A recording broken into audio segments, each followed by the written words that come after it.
Let's learn how to write the linear equation in a standard form or the standard form of a linear equation. It is written as ax plus by equals to c, where a is the coefficient of x, b is the coefficient of y, and c is just a number which is called constant. A coefficient means a factor, something that is being multiplied by x or y, and a constant is just a number without the variable.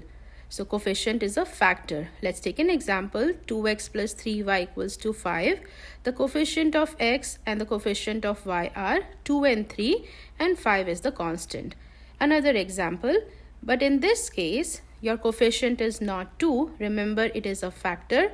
So what is being multiplied by x? It is 1/2. And what is being multiplied by y? It is negative 3/4. So remember, coefficient is a factor. And the constant here is 10.